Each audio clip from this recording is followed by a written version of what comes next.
আলামিনের বাণী ফাইন্না মাআল উসরি ইউসরান ইন্না মাআল উসরি ইউসরা। আল্লাহ পাক বলেন, জেনে রাখো, দুঃখ এবং কষ্টের সাথে রয়েছে সুযোগ আর সুবিধা, আর অসচ্ছলতার সাথে রয়েছে উদার সচ্ছলতা। জোরে কোন সুবহানাল্লাহ। কাজে ভয় পাওয়ার কারণ নাই, হতাশ হওয়ার কারণ নাই। মন আশায় বুক বেঁধে রাখো। গুনাহ করেছো, হতাশ হয়েও না। যুবকদের গুনাহ করা স্বাভাবিক। ইউনিভার্সিটির ছাত্র, কলেজের ছাত্র, প্রফেসর, শিক্ষক, অফিসার ঘুষ খেয়েছেন, জিনা করা হয়েছে, মদ খাওয়া হয়েছে, মিথ্যা কথা বলা হয়েছে, যাই কিছু করেন না কেন ভয় পাওয়ার কারণ নাই, নিরাশ হওয়ার কোনো দরকার নাই। আল্লাহ পাক ডেকে বলেছেন, কুল ইয়া ইবাদিয়াল্লাযীনা আসরাফু আলা আনফুসিহিম লা তাকনাতু মির রাহমাতিল্লাহ। আরে আমার আল্লাহর মতো এত ভালো আর কেউ আছে? এত দরদ আর কারো আছে?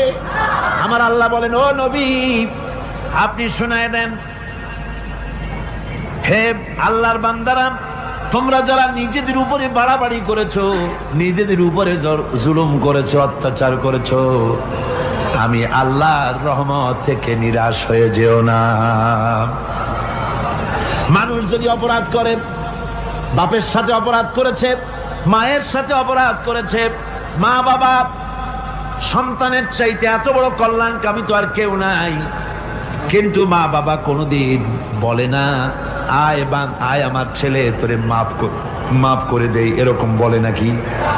মন চায় ছেলে যদি মাপ চাইতো, খুশি হয়ে মাফ করে দিতাম, কিন্তু কেন যে আসে না, ডাকে না যে আয় মাফ করে দেই। মা বাপ আপনাকে এত ভালোবাসে, সেই মা বাপও আপনাকে বলে না যে আয় মাফ করে দেই।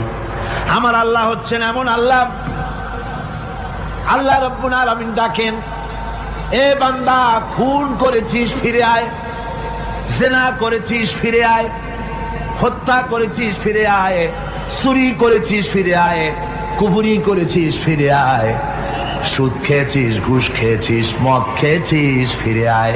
এসে আমার দরবারে চোখের পানি ফেল, আমার দরবারে কাঁদাকাটি কর।